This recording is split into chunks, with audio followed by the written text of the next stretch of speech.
Thank you, Mr. Speaker, and thank you, Mr. Andrews, for supporting this amendment and offering me the time to rise in support of increasing reporting requirements and congressional oversight of defense acquisition systems. Thank you to Chairwoman Slaughter of the Rules Committee for making my amendment in order, and also to Chairman Skelton and Mr. Andrews for bringing H.R. 5013 forward and supporting the amendment. I would also like to thank the staff of the House Armed Services Committee and the Office of Legislative Counsel for helping draft this amendment. I am pleased that we are addressing this critical issue. Last year, when Congress reformed defense weapons procurement, we tackled only about 20% of each dollar that this nation spends on defense contracting. The other 80% is on non-weapon systems contracts. This amounts to more than $1 billion a day. Today's bill may seem to address the less glamorous side of defense spending until you remember our men and women in uniform rely every day on contractors to provide them with meals, equipment, and even health care. Increased accountability for these service contracts is critical to the well-being of our soldiers and to ensuring that the taxpayers are not on the hook for wasteful spending. As the representative for New York's 19th Congressional District, I am also well aware of the importance of this sort of defense spending, since I have the honor and privilege of representing the United States Military Academy at West Point and serving on its Board of Visitors. West Point does not develop weapons systems, but it does develop the Army's next generation of leaders. The cadets at West Point rely on exactly the services and products covered by this bill. They and all servicemen and women deserve it.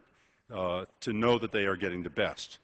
This amendment would require DoD to include the performance assessments required by H.R. 5013 in an annual report to Congress, similar to provisions in last year's Weapons Systems Procurement Bill. It also requires that DoD report to Congress when it uncovers a particularly egregious problem. When I visited Afghanistan last April, I talked to soldiers from all over New York and asked them what they needed, what Congress could do to improve their lives. I expected to hear more about MRAPs or shorter tours of duty.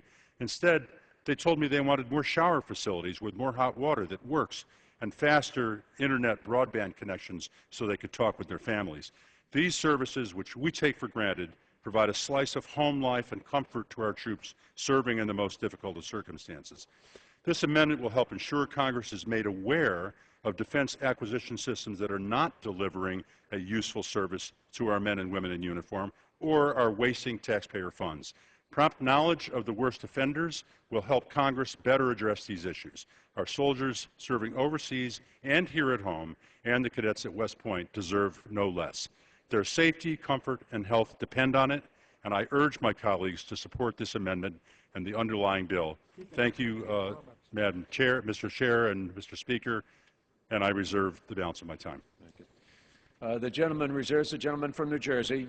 Mr. Chairman, I rise to claim a time in opposition to the amendment, although we do not oppose the amendment. Gentleman is recognized. Thank you, Mr. Chairman. Let me just say to the minority, I'd be happy to yield for any comments at any time. We support Mr. Hall's amendment. He has been an advocate for government transparency since his first day in this institution. And this amendment is a significant stride forward for transparency. Last year's major weapons systems bill and this bill vests significant authority in the PARCA office, which is the review office, really auditing office of the Department of Secretary of Defense.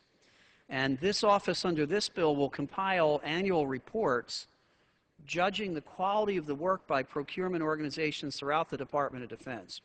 Mr. Hall's amendment assures that those reports become public documents so the taxpayer can understand with great specificity the quality or lack thereof by which their tax dollars are being spent. Mr. Hall is providing a valuable tool for oversight.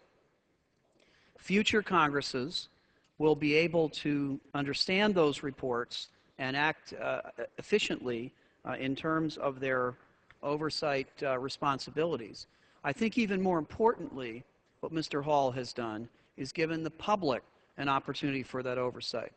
Some of the very best work on ferreting out wasteful government spending has come as a result of the First Amendment from the press and from the public.